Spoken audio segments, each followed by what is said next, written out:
কাল এই বিছানার চাদরটা তুলে আমি ধুয়ে দিয়েছিলাম। আর জানো তো, তারপর এইটা কিন্তু আর পাতা হয়নি।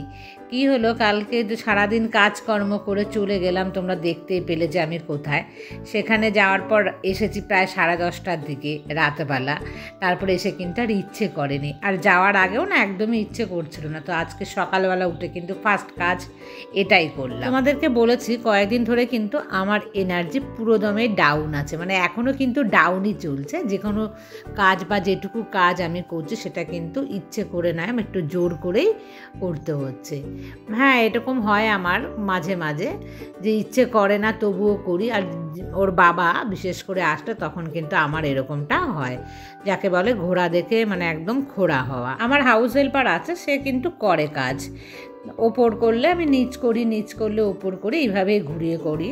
আর আমার হাউস হেল্পারকে কিন্তু আমি সবসময় কখনোই মানে বেশিরভাগ সময়টাই তোমাদেরকে দেখাতে পারি না। 2-1টা ক্লিপ হয়তো আমি তোমাদেরকে দেখাই, কারণ সে ক্যামেরার সামনে আসতে কিন্তু অভ্যস্ত নয়। এটা হতেই পারে না যে তার ভালো নাই লাগতে পারে, তার ভালো না লাগা অবস্থাতে কিন্তু মানে আমি বিনা পারমিশনে আমি করতে পারি না সেই জিনিসটা, তার ভিডিওটা সামনে আনা। তাও মাঝে মাঝে কিন্তু আমি একটু আধটু তোমাদেরকে দেখাই। তবে হাউস হেল্পার থাকা মানেই এই নয় যে সে সম্পূর্ণ কাজগুলো করবে আর আমি করব না, তা কিন্তু একদমই নয়। কারণ বাড়িটা যখন আমাকে কিছু কাজ কিন্তু করতেই হবে। আর আমি তো আমার হাউস হেল্পারের কাজগুলো তোমাদেরকে যদি দেখাই তাহলে তো নিশ্চয়ই তোমাদের সেটা দেখতে ভালো লাগবে না, তাই আমি কিন্তু তার কাজগুলো দেখাই না। আর এই কথাটা বলার একটাই কারণ হলো, কেউ কেউ বলে যে আমার হাউস হেল্পার নেই, আমি মিথ্যে কথা বলি। আমার যদি হাউস হেল্পার থাকতো তাহলে আমি সব কাজ তো নিজে নিজে করতাম না, মানে অন ক্যামেরায় আমি যে কাজগুলো করি সবটাই তো তোমরা দেখতে পাও। তো সেই মানে কথাটা বোঝানোর জন্যই আমি কিন্তু তোমাদেরকে আজকে বলছি যে আমি মিথ্যে কথা বলি না। যাই হোক বন্ধুরা, যার যা ভাবনা সেটা তো ভাববেই। মানুষকে নিয়ে নেগেটিভ ভাবনার চিন্তা কিন্তু আমাদের কারোই বন্ধ হয় না। যতই আমি প্রমাণ দিই বা প্রমাণ দেওয়ার চেষ্টা করি না কেন, তাতেও কিন্তু কোনো কিছু থেমে থাকে না, কারণ কারো মুখের কথা আমরা কোনোভাবেই আটকাতে পারবো না। সকাল সকাল কিন্তু বাসি কাজগুলো করে আমি ঠাকুরকে দিয়ে দিয়েছি ভোগ, তারপরে এসেছি চা, কারণ সে তো চা করতেই থাকে সকাল মানে রাত থাকতে উঠে। তবে ইদানিং দেখছি মানে এই বছর একটু কমই করছে। চাটা খেয়ে সে কিন্তু গিয়েছিল দোকানে, মানে একটু বাজারে গিয়েছিল। আর এই দেখো দোকান থেকে নিয়ে এসছে টুকটাক জিনিস, আমি বললাম এখানেই রাখো, আমি পরে নিয়ে নিচ্ছি। মেয়ের ওখানে গিয়েছিলাম লাস্ট দিন, যে চিকেন একটু রান্না করেছিলাম, চিকেনটা না দেখতে একদমই তো ভালো হয়েছিল না। আর তার চাইতেও বড় কথা, খেতে কেমন হয়েছিল আমি না জানি না। আমার হাতে যে চিকেন যেরকম হয় তার কিন্তু ধারে কাছেও হয়নি, বা তিপন্নার মা যেরকম বাড়িতে রান্না করে, কারণ কোনো রকমই কিন্তু মশলাপাতি ওখানে ছিল না। এ দেখো মাটনের মধ্যে রয়েছে কিন্তু সেই পশমগুলো, এখন একটা একটা করে বেছে বেছে তুলে পরিষ্কার করব। তোর বাবাকে বলেছিলাম সেই চিকেনটা তো হলো না ওখানে, আর তাহলে তুমি একটুখানি চিকেন নিয়ে আসো বাজার থেকে, আমরা তো অনেক দিন চিকেন খাই না। তোর বাবা কিন্তু চিকেন আনলো না, গিয়ে নিয়ে আসলো এই মাংস। যাই হোক, ওখানকার যে মাংসটা লাস্টের দিন মেয়েদেরকে খাওয়াতে পারিনি, মেয়েরা কিন্তু পরে মানে আর তার মাঝখানে 2 দিন পরেই ওরা বানিয়েছিল চিকেন। আর পোলাও বানিয়েছিল, জানো, শিখে গেছে মেয়েরা ওখানে বানানো। তবে আমার মেয়ে কতটা শিখেছে আমি জানি না। ত্রিপর্ণা বানিয়েছিল, মেয়ে ছিল তার হেল্পার। যেহেতু ওখানে কোনো রকম মানে ননভেজ হয় না, সেই জন্য কিন্তু ওদের না সারাক্ষণই একটা ননভেজ খাওয়ার দেখলাম টেন্ডেন্সি রয়েছে দুটো মেয়ের মধ্যেই ভীষণভাবে। আর ত্রিপর্ণা যেহেতু একটু একটু রান্না করতে পারে, সে কারণে কিন্তু ও আর মানে আমার মেয়ে দুজনা মিলে ভাবছে যে আমরা ট্রাই করে দেখি হয় কি না। তো এই জিনিসটা কিন্তু ওদের মধ্যে মানে এসে গেছে। তো আমরা মাংস করে দিয়ে আসলাম। তারপরে যখন 1 দিন কি 2 দিন পরে ওরা করলো, তো আমি বললাম যে অত ঘন ঘন করিস না, কারণ তাহলে সারাক্ষণ তো খাওয়ার মধ্যেই তোদেরকে থাকতে হবে। কিন্তু শুনছে না, 2 মেয়ের 1 মেয়েও বলছে না আমাদের খেতে ইচ্ছা করছে। আর ওরা যে চিকেন বানিয়েছিল আর পোলাও বানিয়েছিল, আমাকে কিন্তু ফটো পাঠিয়েছিল, দেখতে দারুণ হয়েছিল। তখন আমি বললাম যে মায়েদের হাতের চিকেনের চাইতে মেয়েদের হাতের চিকেনই তো বেশি দেখতে সুন্দর, কারণ ওরা না ওই কালার দিয়েছিল, মানে লাল লঙ্কার গুঁড়ো মশলাপাতি সমস্ত কিনে এনে। তখন আমি বললাম যে এরপরে যখন বাড়ি আসবি আমাদেরও কিন্তু পোলাও বানিয়ে খাওয়াবি। তখন বলছে পোলাওটা ভালোই হয়েছিল, তবে ঝরঝরেটা একটু কম হয়েছিল, একটু মানে গায়ের সাথে লেগে গিয়েছিল। আমি বললাম যাই হোক, প্রথমবার ট্রাই করেছি, সেটাই যে হয়েছে অনেক ভালো, মানে অনেক সুন্দর হয়েছে। বলছিল হ্যাঁ খেতে ভালো হয়েছিল, একটু লাগা লাগা, আর চিকেনটা তো একদম ফাটাফাটি কালার এসেছিলো। যাই হোক দেখা যাক বন্ধুরা, যদি মেয়ে আসে তবে মেয়ের মে মাসের লাস্টের দিকে কিন্তু চলে আসবে এখানে প্রায় অনেক দিনের ছুটিতে, তখন ওদের ফাইনাল এক্সাম হয়ে যাবে। আর তখন যদি আসে আমি কিন্তু ওকে দিয়ে একটা রান্না হলেও তোমাদের সাথে আমি শেয়ার করাবই। আর ভেবেছি তখন কিন্তু ওকে ঘরের কাজ মানে আরও অন্যান্য অনেক কিছু আমি ওকে শিখিয়ে দেব। প্রায় 2 মাসের মতন কিন্তু ও থাকবে তখন আমার কাছে। আর এই যে নিরামিষ সবজিটা, এর মধ্যে না এরকম ভাজা জিরের গুঁড়ো একটু দিলে বেশ কিন্তু ভালো লাগে বন্ধুরা খেতে। আর এই দেখো আজকের ব্রেকফাস্টে কি খাবো, দারুণ লাগে এটা। এই যে মুড়ি ঝাল চানাচুর হলে বেশি ভালো হতো, বাবা মিষ্টি চানাচুর নিয়ে এসছে, কয়েকটা বাদামও কিন্তু এক্সট্রা দিয়ে দিলাম বন্ধুরা। আর এইভাবে বিকেলবেলার দিকে খায় না, তবে আজকে কিন্তু আমরা সকালে খাচ্ছি। আর তার সাথে দেখো নিয়েছি প্রোটিন দুজনার জন্য, হালকা পাতলা খাবারই কিন্তু আজকে সকালবেলা খেলাম। এখানে যে চালের ড্রামটা দেখতে পাচ্ছ, এই ড্রামটা কিন্তু ওর বাবা একদম সাবান দিয়ে স্কচ ব্রাইট দিয়ে খুব ভালোভাবে মেজে ধুয়ে শুকিয়ে মুছে নিয়ে এসছে। আর এই দেখো চাল, এই চালটাকে ওর বাবা থাকলে কিন্তু যেন কী করে নিজেই ঢেলে দেবে, আমার জন্য কিন্তু একটু অপেক্ষা করবে না। দেখো অত বড় বস্তাটাকে একেবারে তুলে দিয়েছে। আমি হলো তো বড় বাটি করে আস্তে আস্তে কিন্তু সম্পূর্ণ চালটা এই ড্রামটার ভেতরে ঢেলে দিতাম। ওর বাবা একেবারে মানে তুলে নেয়, বললে না শোনে না। আমি বলি যে এত ওয়েট কিন্তু তুলো না, বড় মানে যখন বুড়ো হবে তখন কিন্তু খুব সমস্যা হবে। আর এখন তো চালের যা দাম বেড়েছে মানে বলার মতো নয়। এই দেখো বন্ধুরা, এটা হচ্ছে কিন্তু গ্যাস সিলিন্ডার রাখার জন্য। আমার ভাসুরের তো গ্যাস সিলিন্ডার বিজনেস, কালকে আমরা ওখান থেকে নিয়ে এসেছি। এই দেখো এটা কিন্তু খুব সুন্দর, এরকম নব সিস্টেম আছে। দেখো এরকম যদি নব দিয়ে আটকে দেয় না তাহলে কিন্তু একদমই নড়বে না, মানে যেখানে সেখানে আমরা টেনে নিয়ে যাই সেটা কিন্তু হবে না। আর এই যেভাবে লুজ করে দিলে তখন যখন তুমি টানো এই দেখো ইজিলি চলে আসবে। আর যদি এটাকে আটকে দাও তাহলে কিন্তু সিলিন্ডারটা একই জায়গার মধ্যে থাকবে, যে স্মুথ হবে না চাকাগুলো। তো এটা কিন্তু খুব ভালো সিস্টেম। তো এরকম নিয়ে এসেছি দুটো। আর আগের ছিল না আমার ভেঙে গেছে একটা, জানো তো, সিলিন্ডার ওঠা পড়া করতে করতে। দেখো তো এটা সবুজ রঙের। রান্নায় চলে আসলাম বন্ধুরা। মাটন তো খেতে ভালোই লাগে, তবে শরীরের জন্য একদমই হানিকারক। তবে আমি তো একদমই খাই না, তোমরা দেখেছই। আর চিকেনও কিন্তু একদমই খাই না। মেয়ে যখন এসেছিলো আগের বার, সে জানুয়ারি মানে 1 জানুয়ারিতে নিয়ে গিয়েছিল। 1 জানুয়ারি থেকে এই এখন কি মাস বলবো, এটা মার্চের লাস্টের দিক, এখন কিন্তু মানে এর মধ্যে টোটালি একদিন আমি চিকেন খেয়েছিলাম। কি যেন মাংস খেতে না একদমই আমার ভালো লাগে না। আগে কিন্তু তাও ভালো লাগতো মেয়ে যখন ছিল, আর এখন ভালো লাগে না। আমি এই যে একদিন খেয়েছিলাম তখন কিন্তু রান্না করে, জানো তো বন্ধুরা, আমি ফেলে দিয়েছিলাম, খেতে পারিনি। মাংসটা খেতে না টেস্ট লাগছিল না একদমই।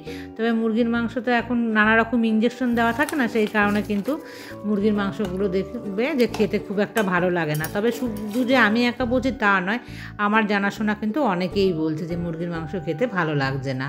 দেখেছো একটা 5 মিশালি সবজি মতো করেছি, আর মাটন এই খেয়েছি। আর এই দেখো দেখেছো দুজনা মিলেমিশে যদি কাজ করি না তাহলে কিন্তু বাড়িটা না খুব ভালোভাবে কিন্তু পরিষ্কার থাকে। তোমাদেরকে আগেই বলেছি এগুলো পরিষ্কার করা আমার বাস কি বাত না। তো আমি না একদমই পারবো না এগুলো করতে। আর এগুলো না ধরে ধরে অনেকটা সময় লাগে। তো ওর বাবা কিন্তু এগুলো পরিষ্কার করছিল, আমি হঠাৎ করে দেখলাম যে করছে, তো ভাবলাম যে একটুখানি তোমাদের সাথে শেয়ার করি। দেখো তো কীভাবে যত্ন করলে তবেই বাড়ি একটা সুন্দর থাকে। আর এটা করা কিন্তু একদম মুখের কথা নয়, অনেকটা কঠিন কাজ। যাই হোক সবার পক্ষে কিন্তু এটা করা একদমই সম্ভব নয়। ধরে ধরে মানে একটা একটা করে কিন্তু সমস্ত জিনিসকে দেখো পরিষ্কার করতে হয়। এই সমস্ত কাজ করার পর কিন্তু ওর বাবা আমি দুজনে স্নান টান করে, আমার তো পুজো দেওয়া হয়ে গেছে, তারপরে কিন্তু খাবার নিয়ে চলে এসেছি। শুভ বিকেল বন্ধুরা, এখন ঘড়ির কাঁটাতে বিকেল 5টা বাজে। আর এই ঘড়িটা অবশ্য ঘোড়া, এটা ব্যাটারিটা পাল্টাইনি। দেখো আমি রেডি হয়ে গেছি, সেই রাষ্ট্রীয় ড্রেস যেটা পরে আমাকে তোমরা হয়তো গত অনেক দিন দেখেছো। যাই হোক এটা ধোয়া জামা কাপড়, আমি এটা আবার পরে নিলাম। আমি আর আমার হাজব্যান্ড একটু বেরোচ্ছি, তো কোথায় গেছি কি করছি তোমাদেরকে সাথেই নিয়ে যাচ্ছি, তো তোমরা আমার সাথেই চলো। এই দেখো আমার হাজব্যান্ডও কিন্তু রেডি হয়ে গেছে, আমরা দুজনাই কিন্তু ইয়েলো পরে নিয়েছি। আর এটার ভেতরে একটা জ্যাকেট নিলাম। এখনও কিন্তু বাইক স্কুটি চললে বাইরে কিন্তু বেশ ভালোই ঠান্ডা লাগে। আর ফিরতে ফিরতে রাত হয়ে যাবে, কারণ এখন তো বিকেল 5টা বাজে, এখন বেরোচ্ছি। আর এই দেখো বন্ধুরা, এই যেগুলো মুছেছিল কেমন চকচক করছে, দেখেছো তো? দুজনা মিলে করলে না কাজ, বাড়ি কিন্তু চকচক করবেই করবে। বন্ধুরা আমি তোমাদেরকে একটা জায়গা দেখাচ্ছি, দেখো আমি খুব স্লো মোশনে করছি। এই যে নীল রঙের একটা বর্ডার দেওয়া হোয়াইট কালার লেখা, এই গেটটা দেখো, এই গেটটা হচ্ছে আমাদের কৃষ্ণনগরের যে কারাগার হয় সেই কারাগারের কিন্তু এটা হচ্ছে গেট।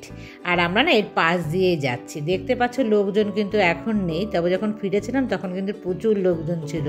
এর ভেতরে কিন্তু বড় জেলখানা আছে, কৃষ্ণনগরে যে জেলখানা। তো এই যে পাঁচিলটা শুরু হলো, দেখাবো তোমাদেরকে আর একটু সামনে গিয়ে। এর সামনে কিন্তু বিশাল বড় একটা পাঁচিল আছে। আমরা না অনেকেই কিন্তু জানি না কেমন হয় দেখতে কারাগারের পাঁচিলগুলো। আমি যখন প্রথমবার দেখেছিলাম তখন কিন্তু খুব অবাক হয়ে গিয়েছিলাম যে এরকম হয়। ওই দেখো দূরে দেখতে পাচ্ছ লাল রঙের যে অনেকটা উঁচু একটা পাঁচিল, এই পাঁচিলটা কিন্তু কারাগারের পাঁচিল। তো এই কারাগারের পাঁচিল টপকে যাতে কোনো রকমভাবে মানে যারা আছে তারা পালাতে না পারে, সেই কারণে কিন্তু বিশাল উঁচু। তো ভাবলাম তোমাদেরকে একবার দেখাই। আর এ হচ্ছে আমাদের কৃষ্ণনগরের ঘূর্ণিতে কিন্তু পুতুল পাওয়া যায়। এখানে কিন্তু অনেক অনেক দোকান আছে। যাই হোক, আমি একদম রাস্তার উপর দিয়ে চলন্ত অবস্থাতে দুটো একটা দোকান তোমাদেরকে দেখিয়ে দিচ্ছি। এই দেখতে পাচ্ছ বাঁদিকে ছোট ছোট দোকান, এইসব দোকানেও কিন্তু মাটির পুতুল পাওয়া যায়। এই ঘূর্ণির মাটির পুতুল কিন্তু বিখ্যাত, একদম মানে বিশ্ববিখ্যাত বলা যেতে পারে। তো বন্ধুরা কোথায় যাচ্ছি, গ্রামের রাস্তা দিয়ে কিন্তু একদম তোমাদেরকে নিয়ে যাব। তবে সামনে রাস্তার প্রচুর ভাঙাচোরা আছে, সেখানে না আমি ক্যামেরা বন্দি করতে পারিনি, আর প্রচুর দূর, মানে অনেকটা দূর আছে। চলো তোমরাও আমার সাথে, আশা করি ভালোই লাগবে। তবে সূর্য কিন্তু ডুবে যাচ্ছে, আমি জানি না কতটা দেখাতে পারবো। এই রাস্তাটা কিন্তু একদম খারাপ, মানে এই রাস্তার পরে আরও খারাপ ছিল। সেখানে আর আমি ক্যামেরা অন রাখতে পারিনি, কারণ গাড়ি একদম দুল ছিল আর মোবাইলটা পড়ে যেতে পারে হাত থেকে। এই দেখো চলে আসলাম কোথায়, এখানে কিন্তু একটা মন্দির, জানো তো প্রায় 30 কিলোমিটার দূরে কিন্তু আমার বাড়ি থেকে। তো চলে এসে তখন কিন্তু একদম সূর্য প্রায় ডুবেই গেছে। এখানে যে এসেছে এটা হচ্ছে কিন্তু পাগলাখালীর মন্দির। তো এটা কিন্তু শিব বাবার।